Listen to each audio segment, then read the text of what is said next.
Good morning, everyone. I'm Linda B. Rosenthal. I am chair of the Assembly Social Services Committee, and I am very pleased to be here.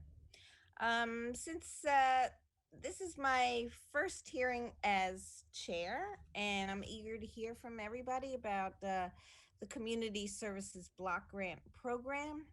The Community Services Block Grant Program is a federal program providing assistance to state and local communities to reduce poverty and empower low income New Yorkers to become self sufficient. Community action agencies serve all 62 counties, including all of New York City, so I'm happy we get to hear from one of them today. As most of you probably know, 13% of New York's population lived below the poverty line in 2019. According to a report by the Schuyler Center, more than 700,000 New York children were living in poverty at the start of the pandemic. Child poverty has likely skyrocketed during COVID 19, and New York State cannot allow this to continue. As poverty continues to increase around the state, it's more important than ever that we help to provide the state's most vulnerable residents with the skills necessary to obtain long term and meaningful employment that offers the opportunity for career advancement and a living wage, which is the only true way to put people on the path to self sufficiency. I know the Assembly is committed to working very hard to assist the state's most vulnerable residents to attain self sufficiency. And while we have made great strides to improve the conditions of people who fall into these categories, there is a lot more that we have to do to support their path to independence. And I look forward to working with all of you to make that happen. I'd like now to introduce the chair of the Social Services Committee in the New York State Senate, Senator Roxanne Persaud. Well, good morning, everyone, and thank you, Assemblymember Rosenthal.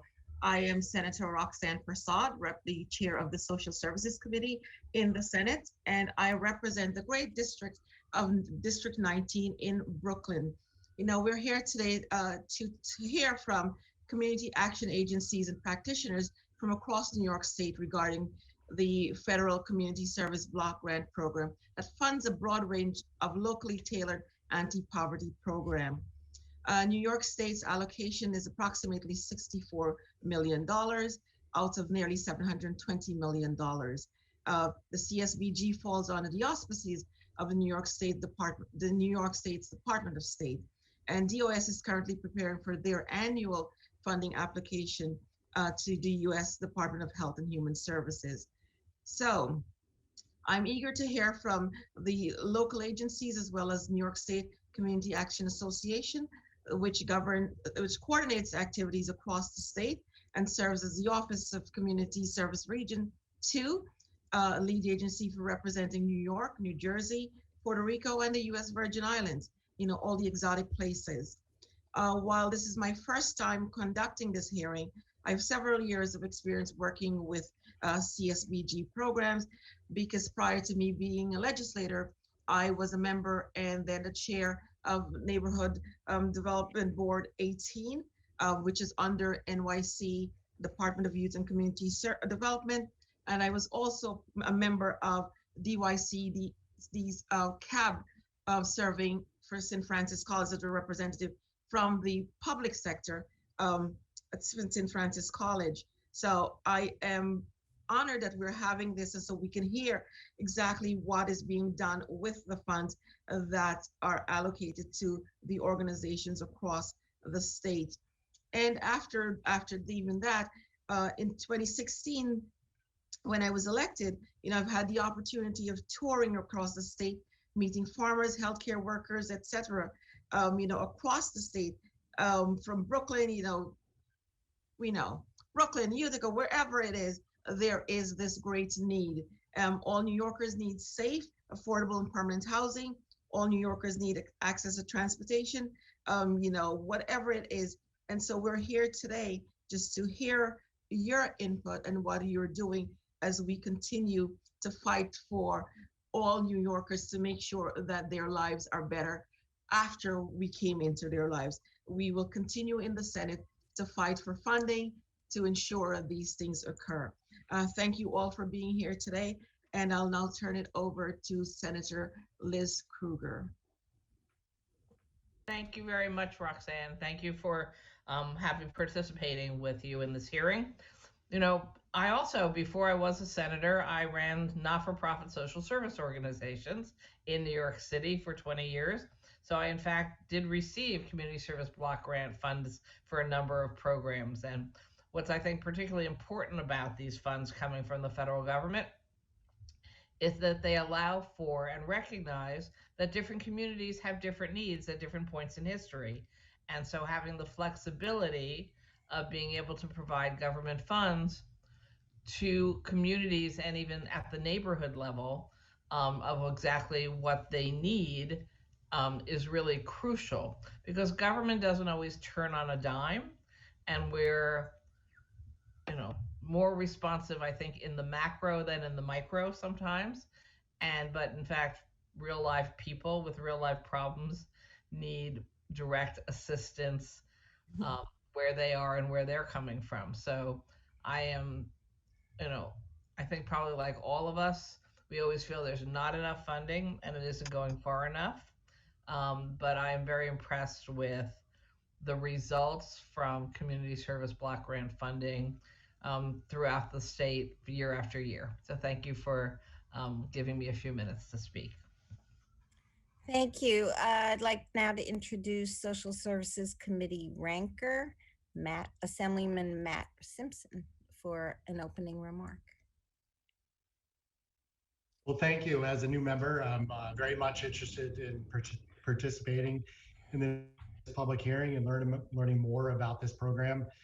I know in my own community, I've seen the successes of this program through our community action program providers. And, you know, the district that I represent is very rural, and there's certainly a lot of needs. So I'm very much interested in ensuring that these programs are done in the best way possible to service our residents. And thank you for the opportunity.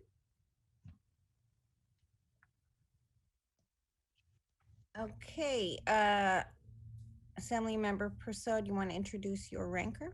Is your ranker here? So I'm not going back to the Assembly. I'm staying in the Senate, okay? So, okay, I thought your ranker was here. Okay. no. So okay. Yes. Hello, I am actually I'm here. Senator Persaud, and I'd like to introduce my ranker, Senator Alexis Wyke.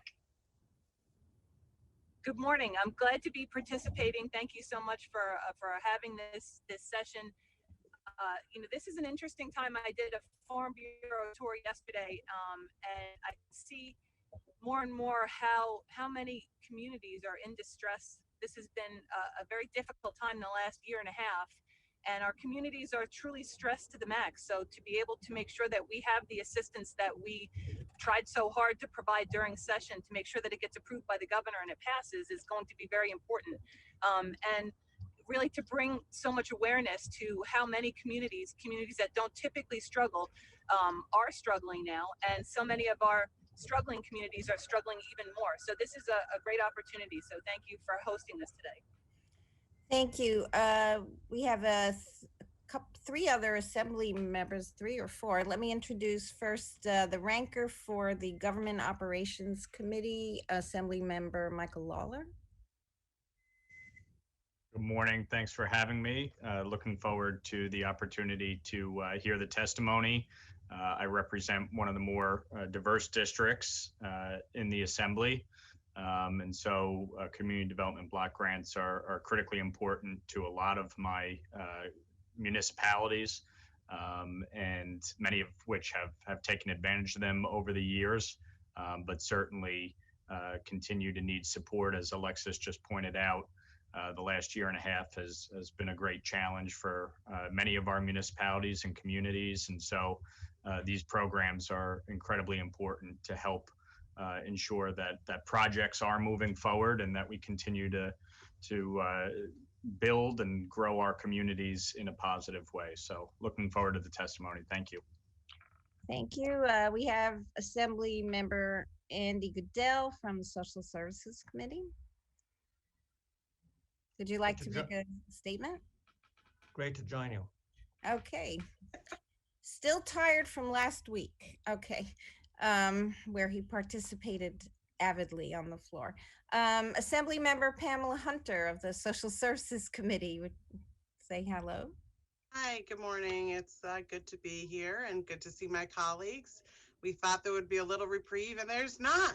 The work of other people never is completed. I always like to hear about the community service block grants. You know, they call them CDBGs, I guess, at the city council level. But I think it's really important to hear the witnesses and hear the innovative types of work that they're able to provide the community. I'm always interested in trying to find unique ways to solve problems.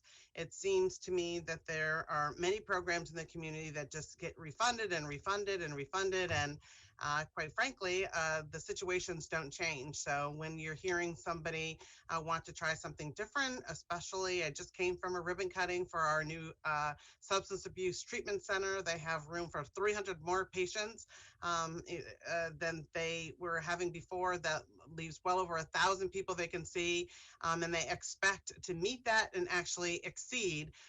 That shows we have significant problems in our communities, and most desperately they come from the social services area. So I would like to definitely hear what the community is offering and to see how we're going to be able to, help expend some of these resources. Thank you. Thank you. Assembly Member Mark Walsick from the Social Services Committee. And reporting from the front yard of America, looking forward to the testimony and always appreciate the conversation. Thank you. Assembly Member Keith Brown of the Social Services Committee. Thank you, Chairwoman. I appreciate it and the opportunity to be here today. Look forward to hearing the testimony and working with my colleagues. CDBGs are important to even many districts on Long Island. My district stretches from the North Shore of the Long Island Sound all the way down to Sunrise Highway. And within that are communities that have been deeply affected by the pandemic and in desperate need of our assistance. And one thing that I always talk about is cooperation, not only intergovernmentally, but interagency as well. And I think everyone on this call understands that it's so important for the different layers of government not to be siloed and compartmentalized, but actually to work together to solve some of society's problems. So I look forward to working with you all on this. Thank you. Thank you. And we also are joined by Assembly Member Michaela Solage of Social Services Committee, whose video can't be turned on, but she's here with us. Would you like to say something? Okay, but we do have Assembly Member Solage with us. So, so we're going to start by first hearing from Phoebe Schimpf, who is the Program and Technology Director of the New York State Action Association. Good morning. As mentioned, my name is Phoebe Schimpf, and I'm the Program and Technology Director at the New York State Community Action Association. And I'm presenting this testimony on behalf of our CEO, Jacqueline Orr. So thank you for this opportunity to speak about the CSBG application and plan. As you probably saw from the testimony, we're a small nonprofit agency association. We represent the 47 community action agencies around the state. And again, those serve all 62 counties in the state. Just wanted to quickly thank Secretary of State Rossana Rosado, Vilder Mayuga, the Deputy Secretary of State for Economic Opportunity, and Director Manuel Rosa and the whole DCS staff, Division of Community Services staff, for their commitment to community action. So stepping right into the plan, just some of the highlights from the testimony. In section 3, the state plan development and statewide goals, we really wanted to thank DOS for including the agencies more this year in the development of the plan. There was a work group that consisted of both Department of State and the Community Action Agency staff representatives to help develop develop this plan. So this was very much appreciated and a change from previous years. We also wanted to thank DOS for having a work group around the triennial assessment tool known as TRACS. Again, that's really helped to streamline the tool and help reduce some duplication in processes so that the agencies can focus on their mission of helping people. We noted that DOS is looking to implement a software system to allow the agencies to provide documentation of how they've met the organizational standards that they fall under, and also to provide other reporting requirements. So currently the process is a little bit cumbersome. Some agencies have to report with paper binders, and there's no real consistency, and it does take quite a lot of time, unfortunately. So again, just to allow the agencies to get back to serving people, we feel that the software system should be prioritized. In section 6, the organizational standards for eligible entities, we really support the risk-based monitoring model. This allows DOS to target those agencies that are more in need of support. So we do appreciate that. In the future, we'd appreciate a little bit more communication from DOS with the network around that new model, but we do fully support the model and think it's working well. NISCA suggests that DOS consider having both their program monitors and their fiscal monitors visit at the agencies at the same time. These agency visits are very time intensive, so it'd be very much appreciated if they could combine those. And again, with fiscal and program monitoring staff, sometimes there are duplicate documents that are requested for program and for the fiscal DOS staff. So again, we'd love to have those two departments share those documents. And again, a software system could very much help with that process. Around the time frame for responding to agencies, so the AG's office, the comptrollers, and the agency all have time frames in which to, submit and approve contracts. We would appreciate if the Division of Community Services could also have a time frame just to help the agencies know what to expect, and of course that impacts their budget and funding. In section 7, the state use of funds, we are very pleased that DOS has included discretionary dollars for community action special needs, again, so that we can pivot and react quickly to the situations that are happening. That certainly was very, very, very useful with COVID. However, we request that DOS develop a process for how the agencies can request that funding, and also request that DOS solicit the network for their prioritized needs, with the network doing community needs assessments often and having a real pulse on that community. We feel that that would be helpful. The fatherhood initiatives that DOS has funded, we really do support that. Those are very meaningful initiatives, and DOS has already had funding for 3 community action agencies to implement those fatherhood initiatives. So we're pleased to see that discretionary dollars can be used to secure additional fundings through CSBG. And we're very, very pleased that social equity has been targeted for some of the discretionary dollars, and this will help the CAAs address and advance social justice, both in their agencies and in their communities. Continuing with the discretionary dollars, the CAAs and NISCA do request that the discretionary dollars be limited to the use of the community action agencies themselves, as these funds are intended for the federal anti-poverty network. So we do request that they stay within the network. However, if those discretionary grants are made outside of the network, we do request that at least those grantees be held to the same standards as are the community action agencies, and also tied to community needs assessments so that, again, they can be needs driven. In section 8, state training and technical assistance, we thank DOS for their support of Community Action Angels. That's a volunteer program, recruitment and engagement of volunteers. And there's been many, many hours given by volunteers throughout New York State in association with Community Action. So we do definitely support that. And NYSCA has partnered with Community Action Angels of New York. So we appreciate that. And the network notes the importance of training and technical assistance, much of which is provided through NYSCA. Again, having these discretionary dollars allows us to quickly target the training. So for example, having to pivot to telehealth when we couldn't have face-to-face visits with our customers, et cetera. Getting training out to the network on that quickly was very, very important. In section 9, the state linkages and communication, we encourage DOS to continue to work with other government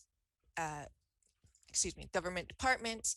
We understand that they are now in the multi-agency work group, the Workforce Innovation and Opportunity Act work group, which is absolutely fantastic, and we applaud that. We'd love to have that information flow back to the network, so whatever has been garnered in those meetings.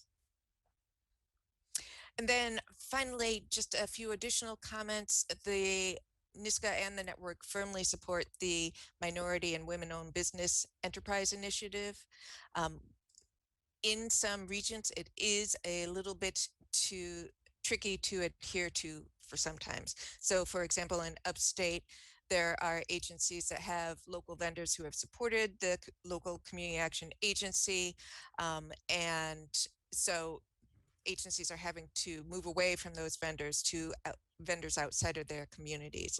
And in some areas, it can be the case that you have a vendor who is a MWBE but has not yet been approved. Sometimes that time frame can be a little bit long and a little bit arduous for them to go through that process. So we recommend streamlining that process.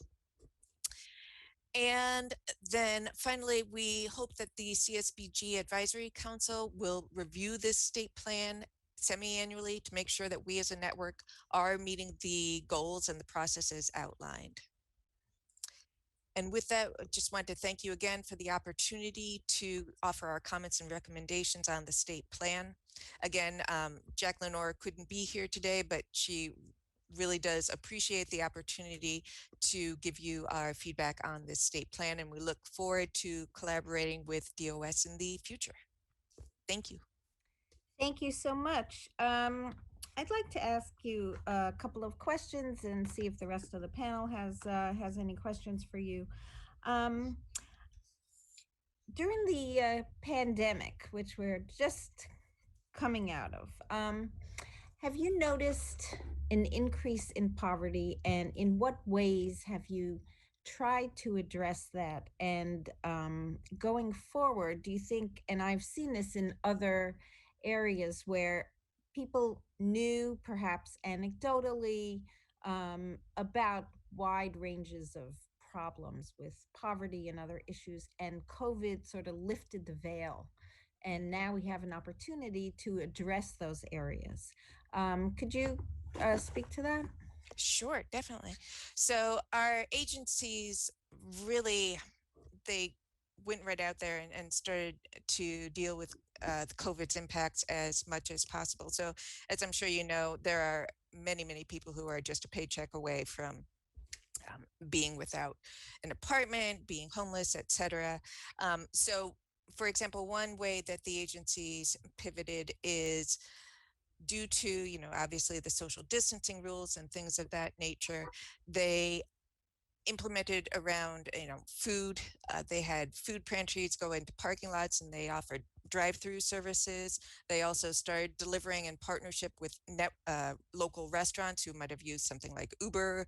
They started partnering to get the food out to people's houses so they wouldn't even have to come out. And obviously some people don't have cars or transportation.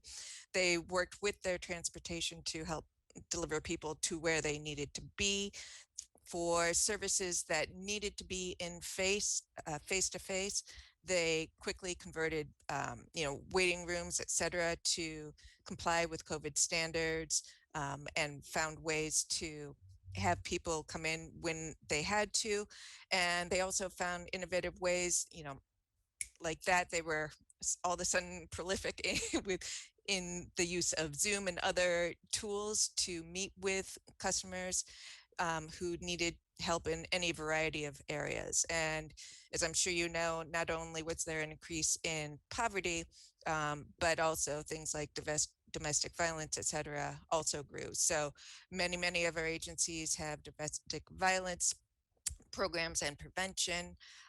So we continue to work on those. And we also helped to continue communication between people who only communicated face to face. So, for example, some of our agencies, I think about 33 agencies, have Head Start programs, which are absolutely terrific. Obviously, they had to go virtual and they pivoted very quickly on that. But in addition, there are some other programs that integrate with Head Start. So, for example, grandparent foster care, that sort of thing. And all of a sudden that connection is gone, that face-to-face connection is gone. So communities started implementing pen pals. It's so much more meaningful a lot of the time than emails. Pen pals, or helping the grandparents with the Zoom, or on the other end with the Zoom. They rolled out laptop loaner programs, or laptop, just provision laptops for people, virtual meetings. So they really pivoted quite quickly. But yes, poverty has increased quite a lot, and so there's a ton that needs to continue. And the trauma coming out of this, and at every level of society, is going to be something that will be felt for a bit. So I see you are a program and technology director, right? So I wonder if you elaborate on the use of technology, those who had access to it, those who didn't, and perhaps the increased use of it, and which may save money, and then that funding can be used for other purposes. Yeah. Yes, definitely. So I'm sure you have all heard. So there are counties and areas in the state that lack access to broadband. So that was a major issue we had. I believe it was up in Essex County, ACAP. I believe it was them. They instituted a mobile training bus, and had sort of like a hotspot that went out and helped those kids who didn't have Wi-Fi or anything of that nature. So a lot of agencies around have been doing that. There's a lot of agencies, as I mentioned, that got substantial amounts of hardware out to people. And again, hotspots was also a part of that. So thankfully, with that technology, kids were given hotspots with which they could work. And also there were a lot of training programs around technology, sort of this thing that was a nice to have is now a critical to have, obviously. And I know that there are efforts, NISCA, obviously we're the Association for the Community Action Agencies, but at a broader level, there's the National Community Action Partnership. And I know that they are working on broadband access. And one of the tools from a technology standpoint that we provide is the agencies every 3 years, and with COVID, they all did them this year also, need to do community needs assessments. And that is obviously garnering customer and, private entities, public entities, all sorts of feedback, but it's also based on, what's the poverty rate. And you probably can't see it, but we have our annual poverty report that you all should be getting very soon next week.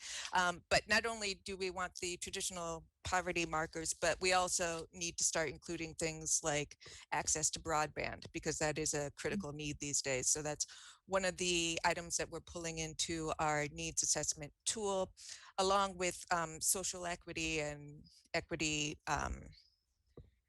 figures, based on that. And then just from NISCA's standpoint, we provide, we're not the boots on the ground, but we do provide training and technical assistance. So we've been providing multiple webinars, IT webinars on, OneDrive, Microsoft Office, Zoom, all sorts of different technologies. And we've also implemented a learning management system, which really took off because obviously people were stuck at home and some of the community action agency staff were stuck at home, and we were able to roll out training. So we have like 1,300 users on that platform from the agencies themselves. And those trainings can also be used freely for the board members, again, who it's a tripartite board, as I'm sure you know. So it consists of low income members, private members, and also government officials. So all useful to get out those tools. So we plan to expand our technology trainings on those tools also. Yeah, the lack of broadband has been an issue of enduring concern to many assembly members, especially the ones who represent rural areas outside the big cities, because people have no ability to connect literally. And during COVID-19, that was the only way you could, you know, talk to anyone and Yes. learn in school, etc., get access to programming. So we have passed broadband legislation. Hopefully, that will be implemented very quickly because people otherwise are stranded. Absolutely. Yeah. And one last question. What were the most common services that you saw that individuals were accessing? Where the need was greatest? Yeah. Yeah. Yeah. I'm sure you all saw, the pictures of food banks, et cetera. Those really just skyrocketed. And, community action is really unique in that it is so community based, and a program that's, in Essex County may not be down in the city, et cetera, but those basic services, the ability in a crisis situation for community action to immediately get out there. So food pantry, food delivery, I love the way that they innovated and started doing drive-throughs or working with restaurants who donated the food and et cetera. I think that was really good. And also in that area, we're seeing, this is just sort of tangential, but there's a lot around food deserts that needs to be addressed. And so community action agencies, I think JCEO up in Clinton and Franklin County, had a sort of mobile farmers market. So they were able to call that great food resource and get it to people who wouldn't traditionally have access to those. And you don't have to answer now, but maybe think about, and I'm sure many agencies are thinking about this, what makeshift solutions that were crafted during COVID can actually become permanent programming, because it's better for all involved. It's easier to access for the clients, and it's also more streamlined for the agency to deliver. Yep, definitely. Yeah. Absolutely. And just, I will give it some more thought also, but as we were talking about the sort of telehealth visits or the virtual visits with the clients, some of the agencies have an intake system that's online. They push it out to their website. So the normal process many years ago would be for somebody to come in, they'd have to come in with all their ID and documentation and fill out a myriad of forms. Sometimes that would get duplicated across the different departments as they went to the agency, but this was very much more streamlined. People go online, they fill out, or they have a tablet. Again, it can all be done online and then, scheduled online, et cetera. So just as with, a lot of openings, for example, like forums like this, that virtual aspect, I think, will continue. Okay, great. Thank you so much. And thank you for all your work. Senator Persaud. Thank you. So quick, I think she went off camera. No, there she is. Oh, there she is. Sorry. Thank you. I'm listening to you, and you covered a lot of the questions that I wanted to ask you. But I know as the technology director, it must be extremely frustrating to you and your team when you're talking about the paper binders and things of that nature. Do you have suggestions that you can share with the agency as to how to modernize the way documents are processed. Yep, yep. I'm willing to share that with them. You know, Sure, sure. Actually, other states have implemented these software systems that allow the agencies to upload quickly the documentation around each organizational standard. And I believe Jackie has, sent on these resources to DOS, and they're having that discussion. So it's not something that needs to be crafted by each, we need not necessarily need to start from scratch with. Thankfully in New York, as a lot of other state agencies have implemented this across the state. But it's very, very useful, not only for the agency, but also for DOS. Again, I was talking about program and fiscal, they could both access that one document. So I think that would be a huge relief, and it is something that the agencies have been asking for quite a long time.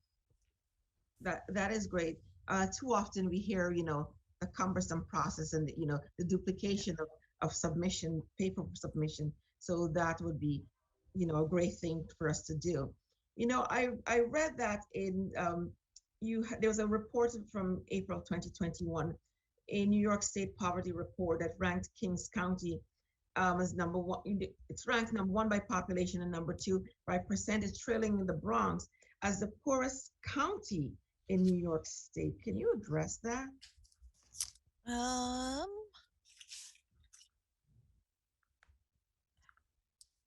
Yes. So I'm sorry, I didn't catch the last part of your question. I said, can you address that, the findings from that report that was done in April 2021? And where it talked also about the transit deserts, in my district, for example, I have areas that I consider transit deserts, but in certain places upstate, they are really transit deserts. They have nothing. They have nothing. So could you address that that was covered in that report? Yes, so in that, are you talking about the comparative look at county poverty levels? Yes. So based on, and again, this data is coming from ACS, the census data. So that is how those rankings are produced. So it's based on the percent of poverty and number in poverty. But I do know that DYCD, as you mentioned, is very, very involved with the neighborhoods and the cabs there to help try to alleviate that. So how could how could we have that conversation with our colleagues, across the state, so that they could better understand that the serious impacts poverty plays in each community? Yeah. We tend to pit communities against each other when we're having conversations. From your perspective, how can we change that narrative so that everyone understands what poverty is like across New York? I think an education is going to be key. And I certainly understand what you're saying about ranking, and I think that is an important point. We at NYSCA have developed for our community action agencies just a short, it's a quiz, for lack of a better term, that challenges those myths about poverty. Where do you presume it's happening versus where is it in reality happening, and what are the realities? Most people think that they will never be in poverty, but the hard facts are that most of us will at some point be below the poverty line. So I think education is really, really critical. I think cross-regional talks about poverty are important. And certainly, NYSCA could think about different ways to address this through public awareness or something of that nature. I think that would be a good start. Thank you. I just before I pass it on, because you've given us an in-depth analysis of the issues that you see, and you went point by point through the project. I just want to acknowledge that we were joined by Senator Sue Serino, a member on the Social Services Committee, and Senator Julia Salazar, also on the Social Services Committee. So thank you. And Assembly Member, I will turn it back to you to see if there's any Assembly Member who wishes to ask a question. Thank you. If any assembly member wishes to ask a question, could you kindly raise your hand, and then I will know whether to call on you. The same as with any senators wishing to ask a question. Please raise. Okay. We send Assembly Member Goodell. Thank you very much, and thank you for your testimony, Phoebe. I note that the CBDG grant covers a number of different subject areas, if you will. There's housing, you mentioned food deserts, there's direct support to individuals who are in poverty, but it also talks about economic development and increasing economic opportunity. Can you give us a sense for how much of the CBG funding that your organization receives goes to direct services, and how much of it goes toward economic development, job placement, job training, or other activities designed to assist the individual to become self-sufficient? Yep, certainly. So New York State Community Action Association, we receive about 350,000, and our purpose is to train the agencies themselves and their staff and their board members, et cetera. So in terms of direct service dollars, New York NISCA does not receive that. For the other agencies, though, obviously they do, and I can get back to you. I don't have those figures right now in terms of how much goes to direct services and how much goes towards economic development, as mentioned, but I can definitely get back to you on that if that's okay. Yes, thank you very much. Thank you. Assembly Member Harvey Epstein. Thank you, Chair Rosenthal and Chair Prasad. Thank you for having this hearing. I just want to go back to what the Chairman Prasad was talking about understanding poverty across the state and what we should be doing as a legislature. And I know you mentioned a lot around community education, and I appreciate that and wanting to do more community education around poverty. But I'm wondering how do we do that, and really the nuts and bolts, because we're talking about it. We know that it exists throughout the state, but we've seen on other issues. We had a conversation in the budget around issues of excluded workers, and there was a long conversation about that excluded workers exist all over the state. It was hard to get that conversation across statewide. It seems like a similar issue, and I'm wondering how we pierce through, what methods you think would be useful to allow us to be able to get that message across and to talk about poverty and the impact that poverty has in communities all over the state. Yeah, definitely. So the leaders of the community action agencies are really, really terrific. I'm much better at speaking around the issues of poverty than I am. And certainly they meet with their local representatives quite a lot, but they do have a great way of speaking about poverty, and when they get together and can present the whole picture as a whole in real human terms, I think that definitely helps. So, if you'd like, we'd be happy to organize something like that, so that we could facilitate that for any of your members who might be interested. And then beyond that, a public information campaign. I'm certainly not a marketing person, but we'd be more than happy to, help get it out on social media. We could certainly get, customer videos, etc. Up on. We did have, what was it? I forget the year, but back a bit, I think it was probably 5 or 6 years ago, we toured around the state to highlight the issues of poverty, which again was very good at a local level. But I think something at a broader statewide level that would include meeting with the legislators around the state and making sure all those legislators had the same materials and everyone knew that it was sort of all under this one theme of raising awareness might be helpful. but certainly if there's anything that NISCA can do, we'd be more than happy to assist with that. Well, I would love to follow up with you about that. It seems like a really fabulous idea about touring the state and talking about poverty statewide, because it is a statewide problem.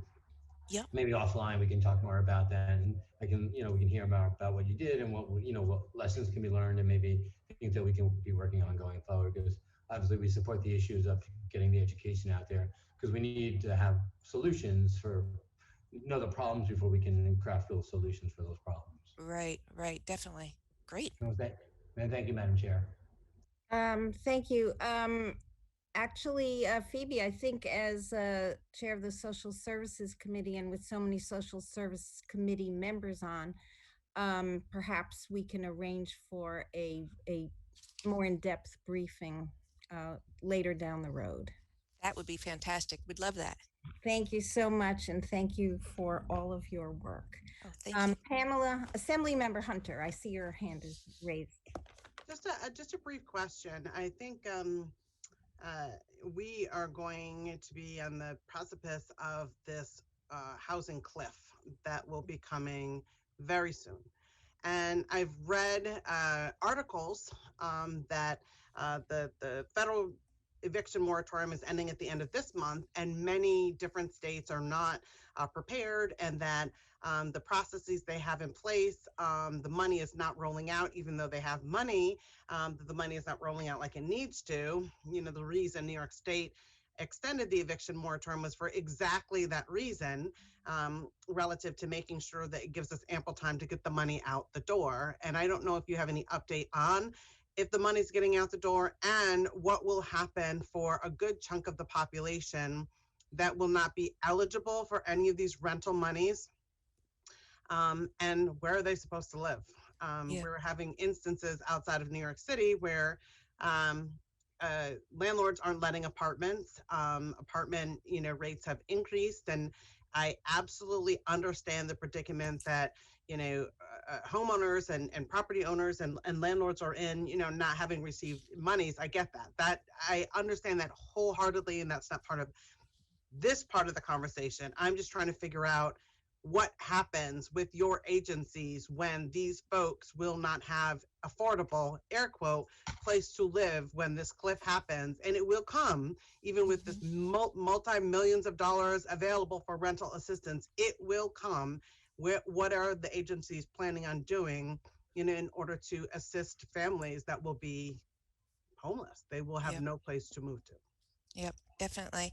And so community action, again, they're all different in all different areas, but just to put one example out there, I know Tompkins County, they actually got funds from the community to build their own housing for people in this situation.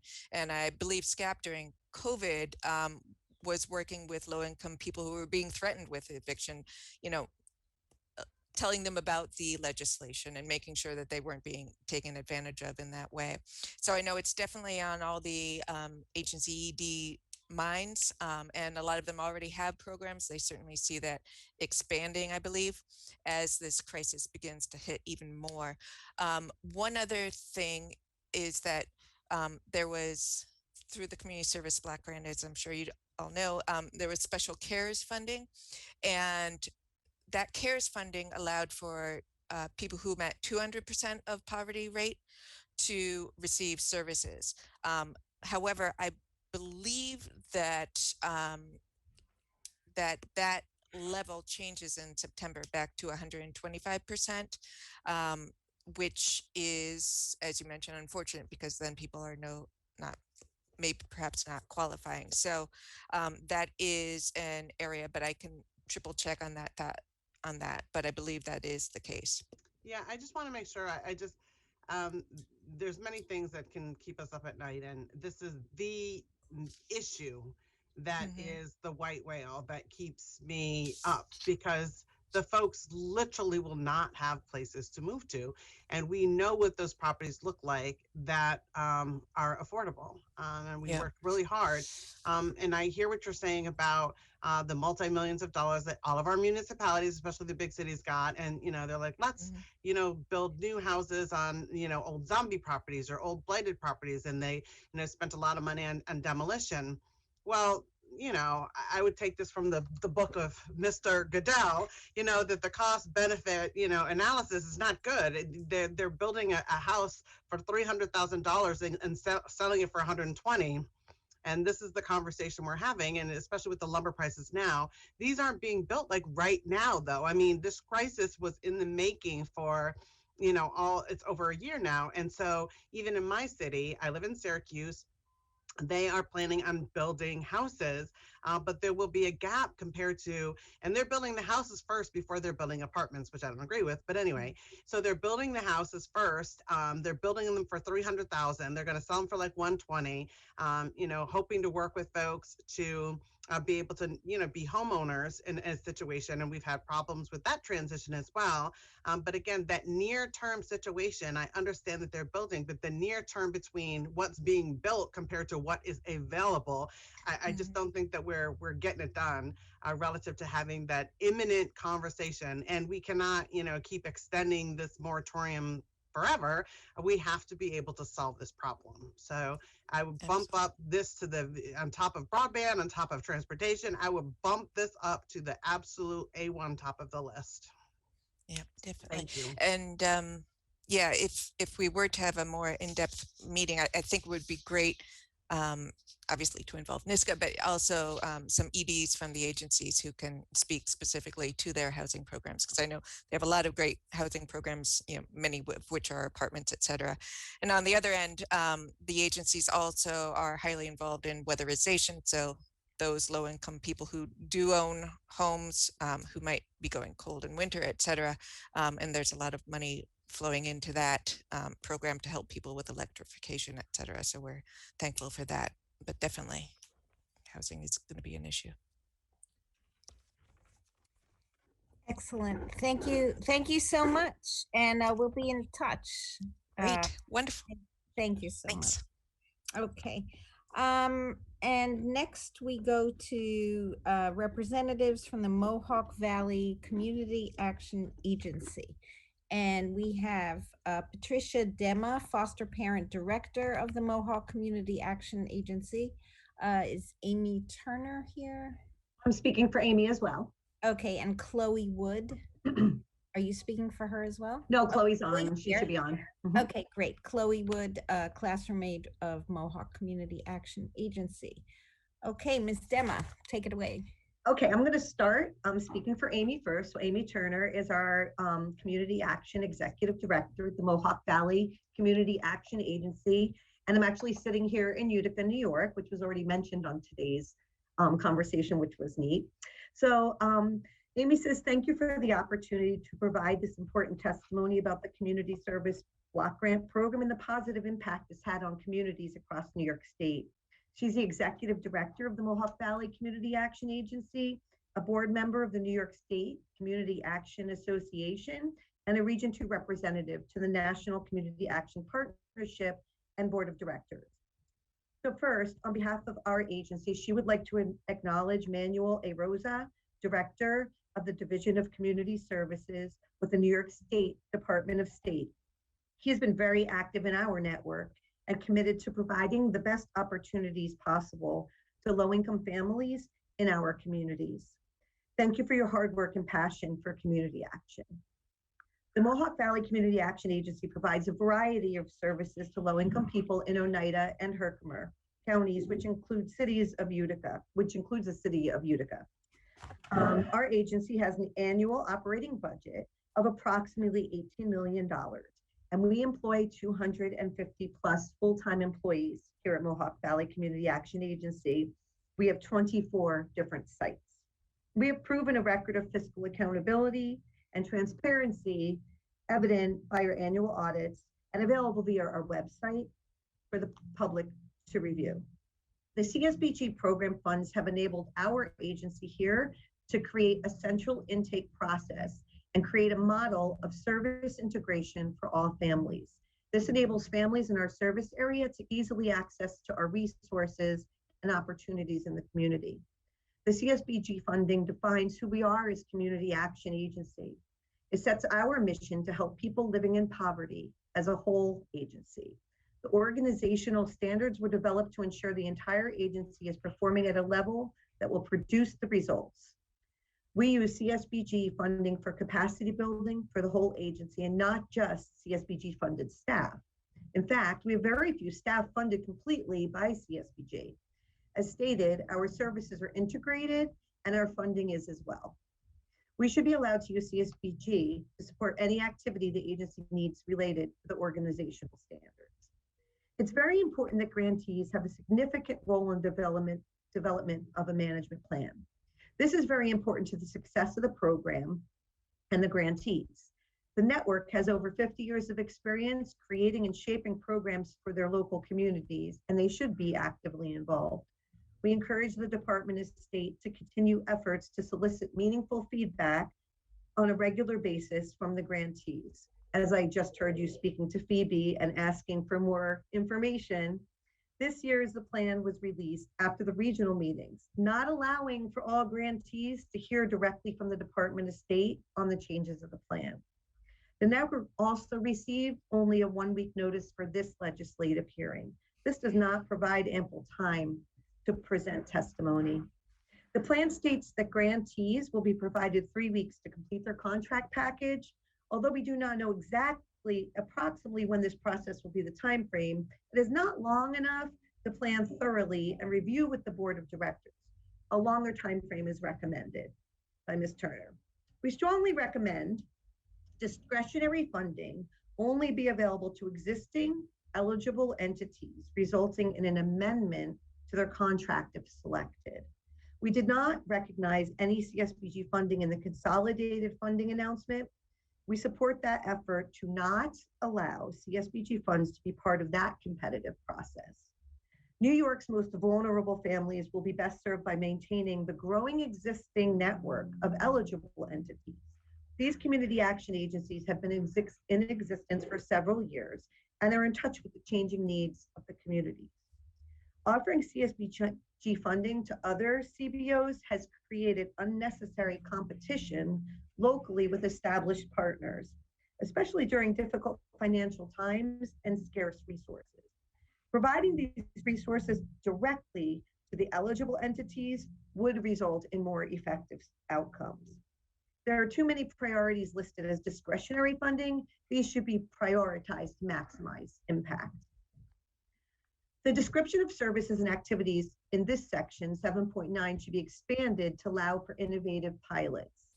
Ms. Turner shares that the expansion of best practices and evidence-based program are the spread and scaling up of solutions to end poverty. These concepts should be generated by the Community Action Network in an ongoing dialogue with the Department of State and not limited to the few activities listed in the plan. One such concept is CSBG financial support for ACE Interface Train the Trainer program. This program is designed to support rapid dissemination of adverse childhood experience and resilience science to promote trauma-informed practices in our communities. By training trainers in the Community Action Network, we have trained employees, board members, and community partners, including faith-based organizations, to build self-healing communities. Our agency was part of this initiative in 2021, and we would welcome additional support from CSBG. We are also very supportive of the proposed statewide fatherhood initiative. However, once again, these resources should be only available to CSBG eligible grantees. We support the plan in allowing entities to carry over unexpended funds into the next year for program purposes. This flexibility provides a level of administration management not available with many other funding sources. Our agency is very supportive of the plan's intent to continue working with the New York State Community Action Association, NYSCA.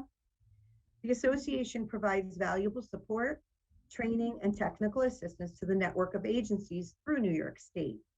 The website provides agencies with the ability to access resources quickly and easily. NISCA provides the network with relevant grant announcements, legislation that affects our programs, and other pertinent information. In addition, the association offers regular professional development opportunities to all staff and all board members. Mohawk Valley Community Action Agency recognizes and thanks Department of State for their continued support for Community Action Angels in New York. This initiative is a statewide project to build Community Action Agency capacity through volunteer coordination, recruitment, and engagement. Community Action Angels has been focused on programs and workshops that highlight engaging the low-income population in volunteerism. We at Mohawk Valley Community Action Agencies support the annual self-assessment tool across and the updated tri-annual tracks. Both are aligned with the national organizational standards and will provide all grantees with an opportunity to ensure compliance and reach for excellence. However, Ms. Turner states that we have found a duplication in reporting with these tools and quarterly visits from a program analysis. In addition, the contracting process is very cumbersome. We recommend the continued use of these committees consisting of grantee representatives and Department of State to examine these duplications and contracting issues for future years. MVCAA supports and is very pleased to see the new program and fiscal monitoring process and guidelines. Instituting a risk-based monitoring model is beneficial to the entire network. The new system is twofold. It will maintain consistent monitoring, at least 2 program and fiscal visits per year for all community action agencies, while also providing more extensive support to those community action agencies with greater needs that may be experiencing challenges. These agencies will benefit from more targeted technical assistance and guidance from the Department of State staff.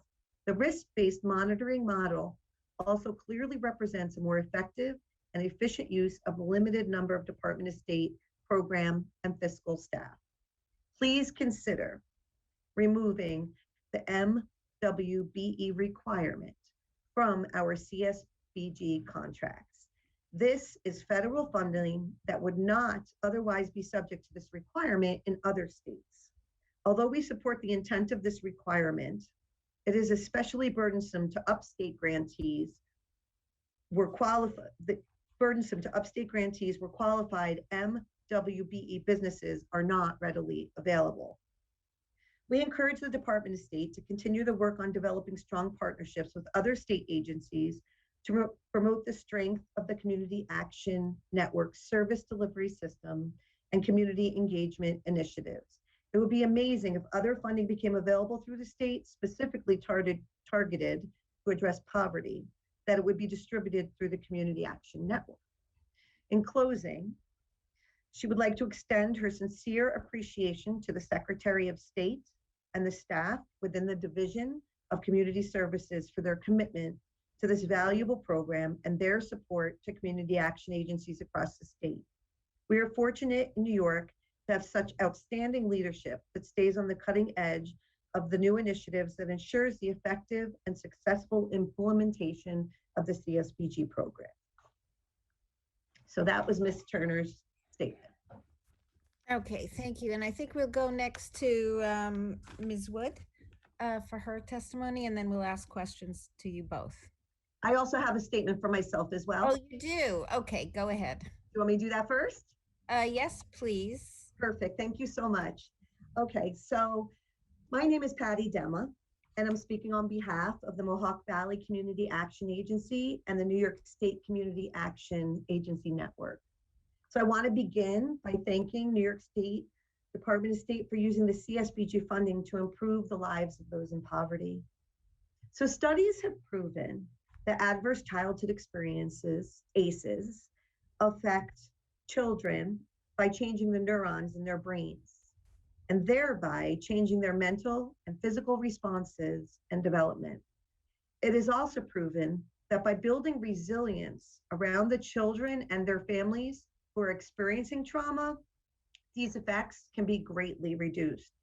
Children and families who have the protective factors surrounding them will thrive and succeed, as opposed to staying stagnant or becoming mentally or physically unhealthy. CSBG has supported Mohawk Valley Community Action Agency in funding trainers to learn, understand, and teach ACEs to our staff and community. We now have 2 nationally trained trainers who can teach, as well as train presenters, and spread the word of ACEs and resiliency. I myself am one of those 2 trainers in our agency. Mohawk Valley Community Action Agency has continued to move the progression of this information to the community, and we've created a tri-county coalition to build a self-healing community, to begin spreading the word of this important science. We want to thank New York State for providing CSBG funding for this important work. CSBG funds have also allowed for the Mohawk Valley Community Action Agency to explore the science and results of fatherhood programs. The New York State Community Action Network and MVCAA are excited to begin our work with Mr. Reggie Cox and the Fatherhood Connection Program. This program teaches fathers to look at their own childhood and consider how they were raised and to learn from their own experiences. Fathers will be in a 13-week program, and at the end, they can become a champion or mentor. Each class encourages mentorship and men to look at their inner selves to have the best outcome for themselves and their families. This program has proven to help dads stay together with their families and therefore reduce child support costs to the state, as well as other state-funded programs for single-parent families. Mohawk Valley Community Action Agency is excited to be a backbone agency of this statewide initiative. And I ask that you consider that the work that New York State Community Action Network is doing with ACEs and fatherhood. These initiatives make a huge impact across New York State. The Community Service Block Grant funding has allowed Mohawk Valley Community Action Agency to provide essential services to over 9,000 low-income families annually in just 2 counties, Oneida and Herkimer counties, while allowing our agency to be responsive to community needs. So that's all I have, and thank you for your time. And if you have any questions, I'll be glad to answer them. Thank you, and thanks very much. And Chloe Wood, who's a classroom aide with Mohawk Community Action Agency. Hi. First, I would like to say thank you for allowing me to speak. I'm going to speak on behalf of my experience at Mohawk Valley Community Action Agency and how they helped me. Great. Okay. So I started at Mohawk Valley Community Action Agency in their youth program. I'm 19, so I started out in an 8-week program that basically was to give me work experience because I was having trouble getting out into the work field. I was having trouble getting a job, basically. And I started there, and they not only helped me financially by giving me a job, but they also helped me emotionally. I've met so many amazing people at Mohawk Valley Community Action, support that I never really knew or thought that I would get from a workplace. They're more like a family to their workers and to the people that they serve.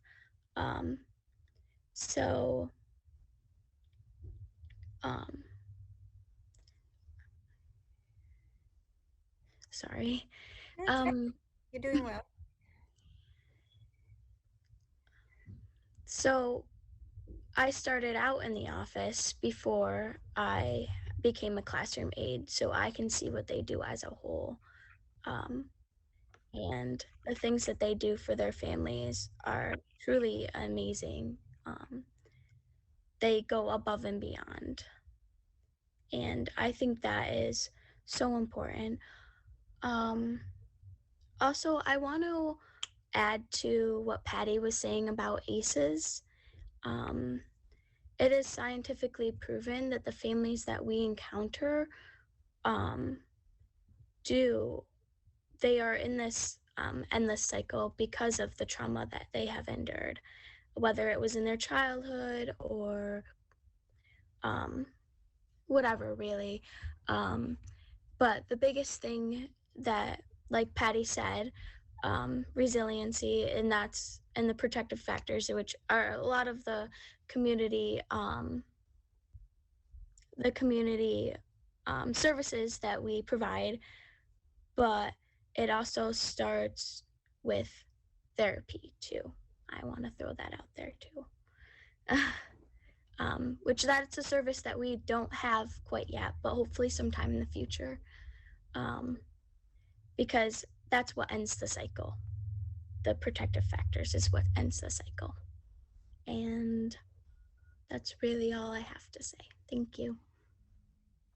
Well, thank you, Chloe. It sounds like you're prospering at Mohawk.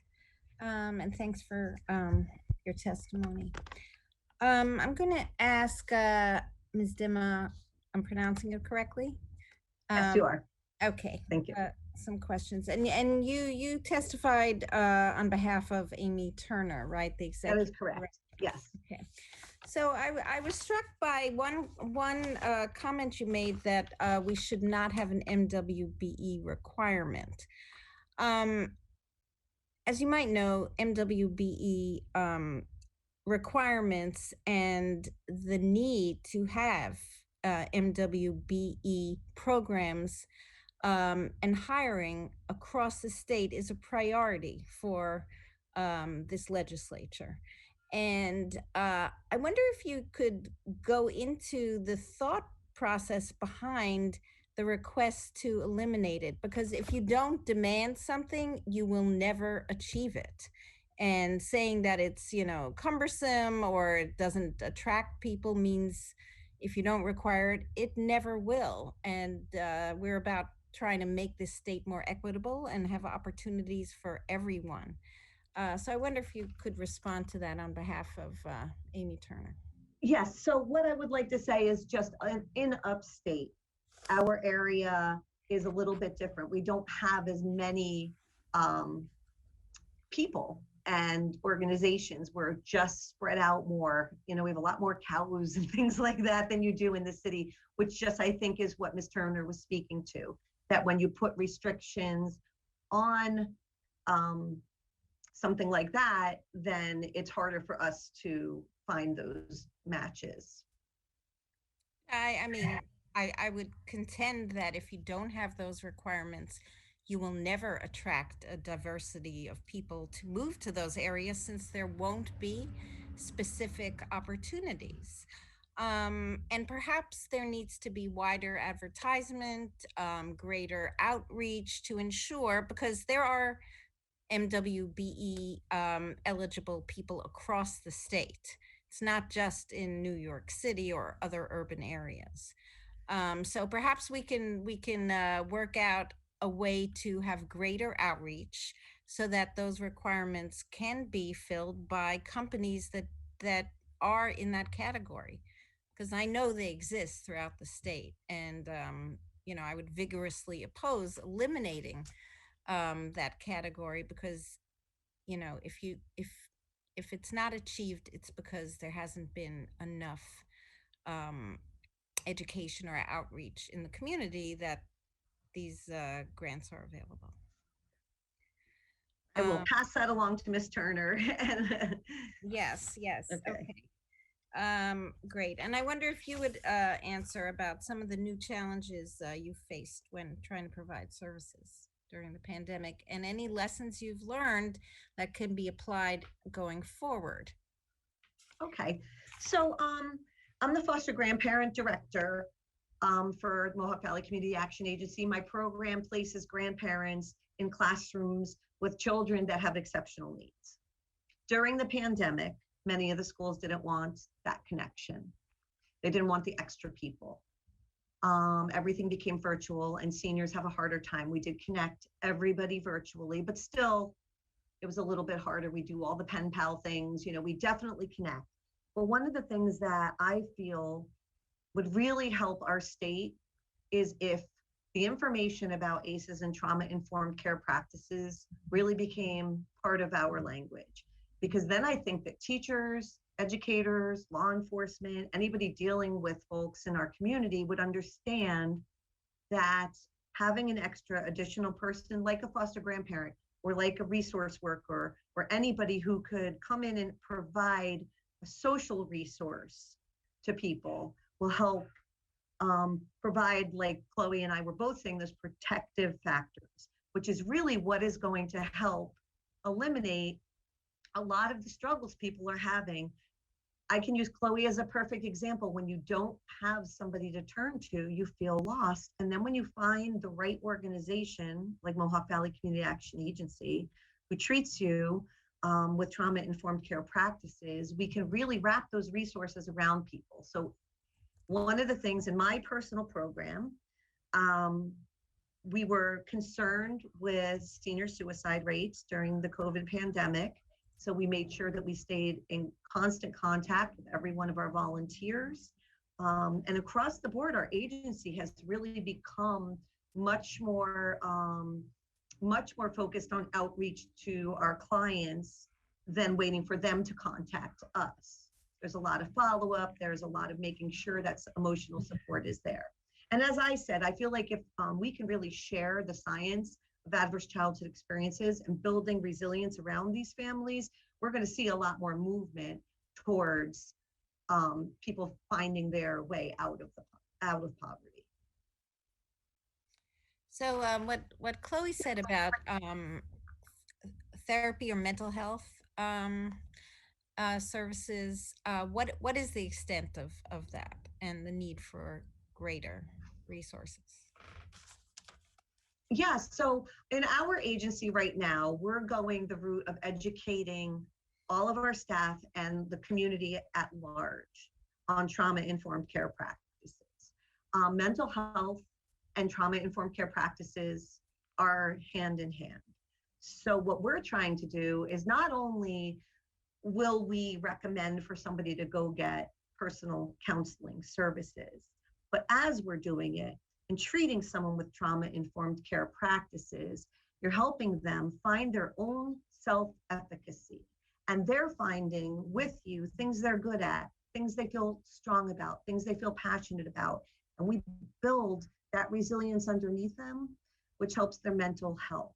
We follow up, we make sure we set their goals in very small steps, and we make sure that they could take those challenges one at a time with us as support behind them. We also do recommend for mental health support by a licensed mental health therapist, which we don't have in our agency, but they can come back and use that information that they're learning from there along with our resiliency, which basically is building protective factors around somebody. So protective factors are making sure that they have a community that they can turn to.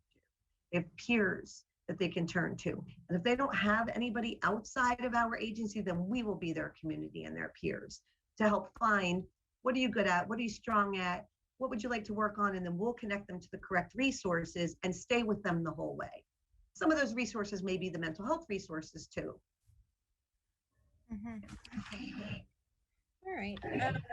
How many people does your agency serve? So we have 2 counties that we serve through community action, and about 9,000 families a year we're helping. And is the level of funding you receive enough? I think I know. Sufficient? I would say that if more funding was available, more work could be done, more families would be helped. And where do you get your funding aside from these grants? We do apply for grants through other local agencies that come out saying, they have different grants for different programs. So we have a grant writer here, and we're always looking for available funding. So for one example, the Community Foundation, which is a local entity in our area, supports and funds quite a few of our programs. So we are always looking for outside grant opportunities to fill in the gaps that other programs, the CSBG funding doesn't allow. Right. Okay. All right. Thank you. I'm going to now turn it over to Senator Persaud. Thank you. Thank you well, for all three of the testimonies. Chloe, I'm going to ask you this. What other services do you see as being needed to young folks like yourself?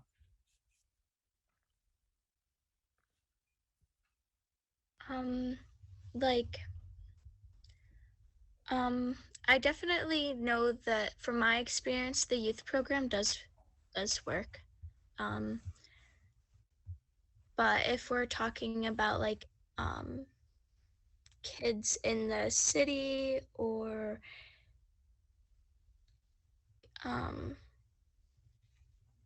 sorry, I'm from a small town, so it's a little bit different when I'm talking about like it's a lot the kids that we speak on about what you see in your area. What do you see as needed for your peers?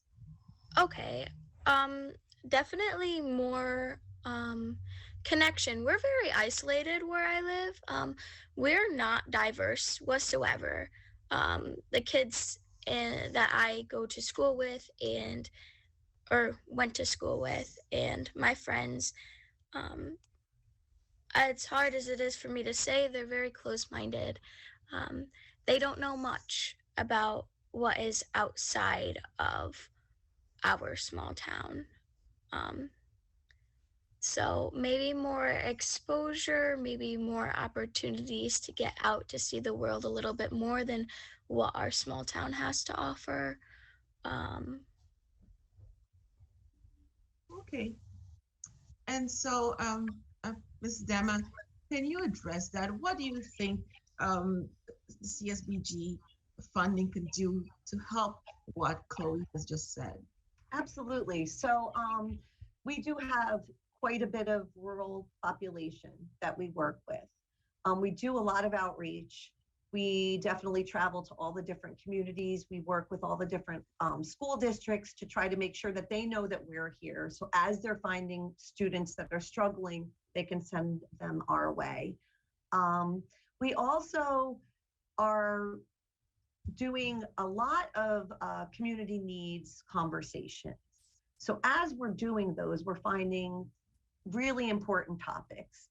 I can't help but come back to ACEs as one of the areas that really helps folks understand how their adverse childhood experiences may have affected them and how to work through it so that any trauma they've dealt with doesn't seem hopeless. There's room to move forward. The other thing that I feel very passionate about than any community is the Fatherhood Initiative, because I feel in the rural community, if a father leaves, they're very isolated. The father's going to move to another community and be disconnected. And I feel very strongly in keeping fathers in their lives with their children, even if they're not living with them, keeping the family intact, even if it's not in one household. So the education outreach and making sure that we're in communication. Obviously, Chloe found us through, she lives far from Utica, but found our program because we're out there. We're letting them know that we're there. And then once we get to these folks, we're letting them know that wherever you are, whatever your need is where we can start. So Chloe wanted employment, but if somebody else was coming to us just for mental health and support, we could help them with that too. Food insecurity, homeless insecurity, any insecurity that any folks have, we do the outreach to bring them in and then we connect them with the resources. Okay, thank you. Based on what Chloe has said, despite all of that, you can understand that there's still that need. And so, it's something that I think we, in social services, that we really need to focus on. For sure, definitely. Oh, yeah. Mm-hmm. Could you tell me about, energy insecurity in your service area? Can you touch on that? Absolutely. The energy prices are so high. And for some reason, we have real extreme weather. We go from very high highs to very low lows, which makes energy bills crazy. We here at Community Action offer services to help folks in a few different ways. One is weatherization, which Phoebe had mentioned. Weatherization will go into homes and insulate fix problems that are creating energy deficiencies. We also have programs that help with National Grid. We have liaisons that work right with National Grid to help folks who are getting those pink slips to make budget plans so they can continue to keep their energy on. And when somebody's really in crisis and their energy is going to get shut off, we can work with them, find out a program that'll work with them, funding that we can help them to keep their energy on until we can get them back on track to allow for them to have a budget that they can work with. And if that means helping them with other services, as we're dealing with the energy, we may help them keep their lights on and then help them find a job or find better housing that doesn't have the same expenses, because some of the apartments have, rent stabilized energy that they pay their rent. That's part of it. So we might help them get out of the situation that's causing such, an experience for them financially. So that's how we kind of help them out here. Okay. So thank you both. Well, I should say 3 presentations you've done. So thank you all for testifying today. I'm not sure if my colleague, Senator Krueger, has any questions. No. Okay. Anyone? Sorry, no, we don't. Thank you. Okay. Any assembly member? I think I see we've been joined by Assembly Member Robert Smullen. Any assembly member have any? Yes. Yes, I see there are some questions. Okay, Mr. Goodell. Thank you very much. I was very impressed with your testimony, Patty, on the services you deliver. Thank you. Can you give me a sense of the 9,000 families that you help on an average year? How many of those successfully transition out of poverty? And how many of them are new families that you've never seen before? That's a great question. So we actually have an internal service on our computer system called our self-sufficiency matrix. And what we've been doing is we've been collecting information right when they walk in the door, so we know where they stand, whether they have housing, transportation, food insecurities, and we document all that. Clothing, childcare, a few other things. So what we've been doing is every 3 months, we will get back in contact. The caseworker will then document the self-sufficiency matrix. So the matrix has been up and running about 2 years now. So I can say that we are definitely seeing progress. Families who are coming in crisis typically move very quickly out of crisis and into a safe, not thriving, but a safe environment. But by getting here to our agency, we can move them out of crisis and into a safe environment. And then we work with them. And to get from safe to thriving takes quite a bit longer, but it does happen. So as families come out of poverty and move to thriving, they also lose services, which makes for a little bit less traction for them. They get services the more they're in poverty. So as they move out of poverty and become thriving, there's like that leap where they have to make to get to that thriving piece. So we do see a lot of families move from crisis to safety very quickly. The next thing, your question was how many new families versus typical families. Well, I will say that the 9,000 is our typical number. But this year, during COVID, or this past year during COVID, it has been much larger. We have been part of some of those food drives and community outreach programs where we're just helping people on the street. And we're finding that folks who never would make the call to give all the information to get services, we're willing to walk up to us on the street. So we have grown exponentially in how many new customers we have because we've been out on the street helping them and telling them, here's food, clothing, shelter, and we have many more resources to help you with. So we have been getting a lot more just clients across the board this year since COVID has been happening. But 9,000 is our typical number. I think next year the number will be greater because of the pandemic. Thank you very much. I actually have a poster with that continuum on it. Oh, you do? The self-sufficiency matrix? Yes.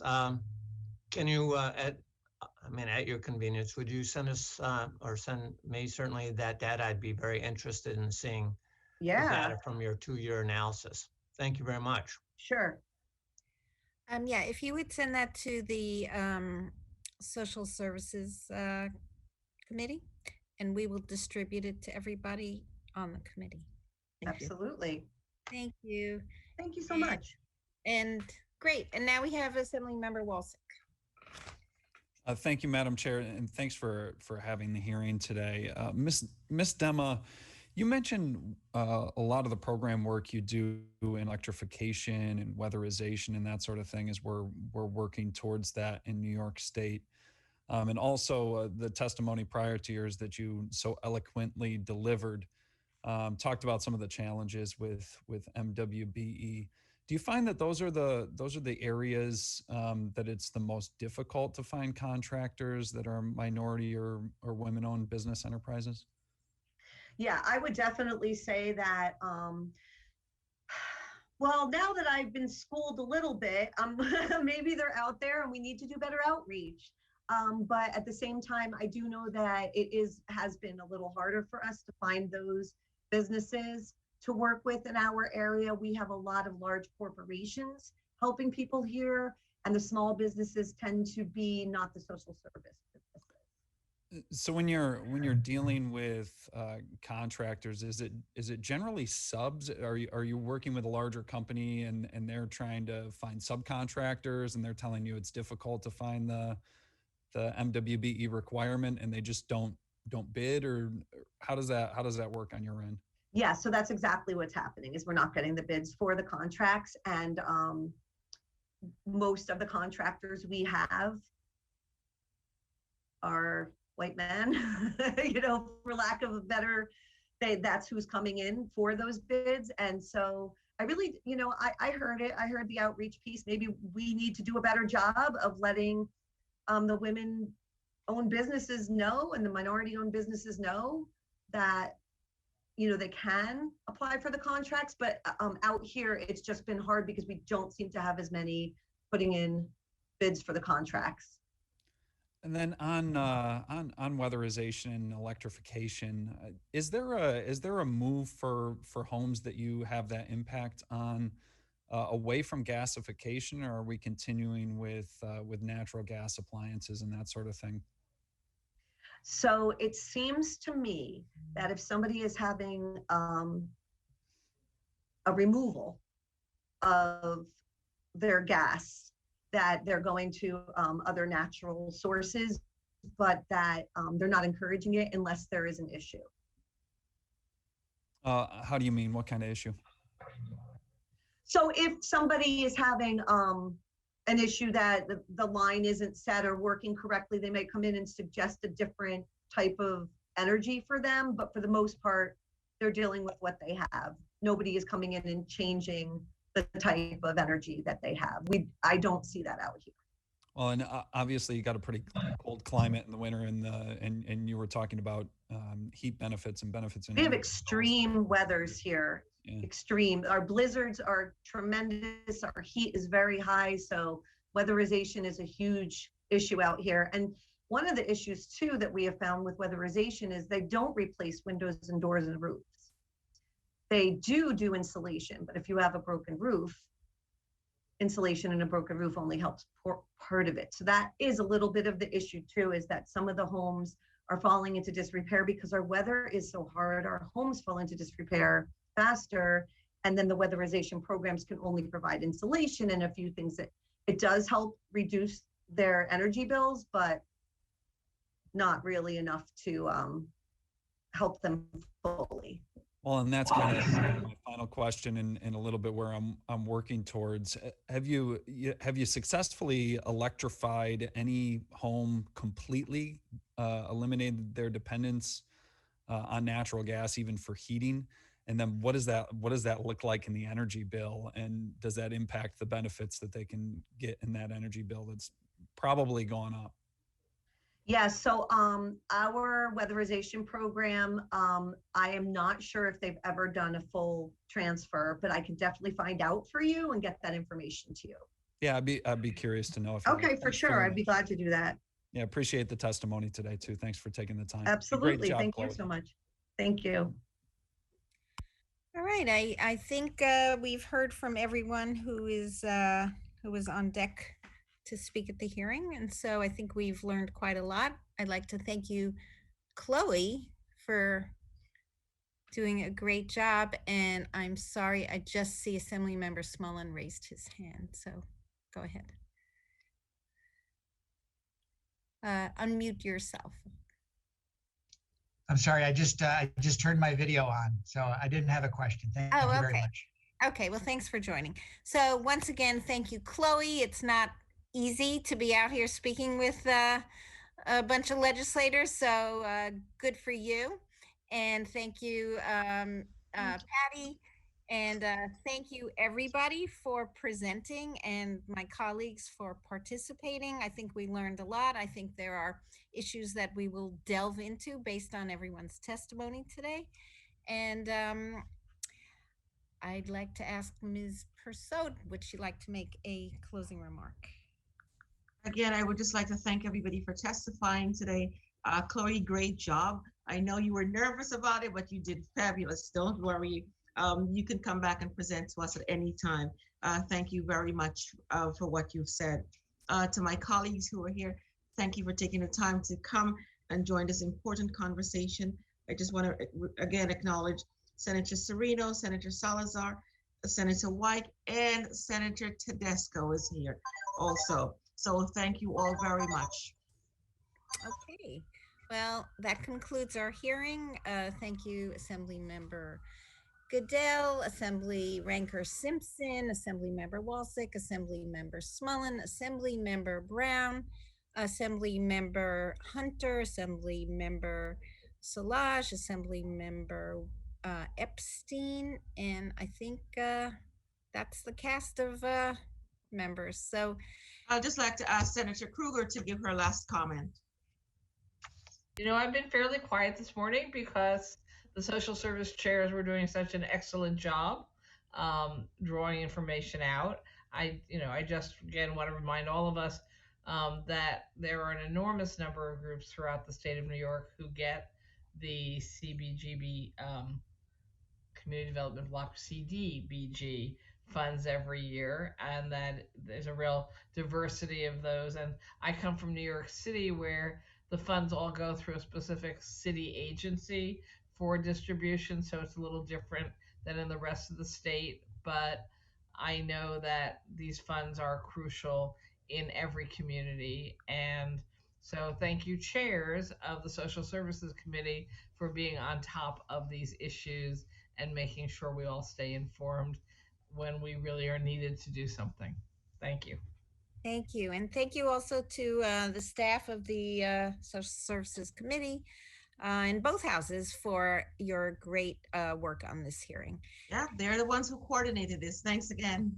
And thank you all for participating. This concludes the today's hearing, and it will be available for viewing in the archives. So have a great day, everybody. Thank you, everyone.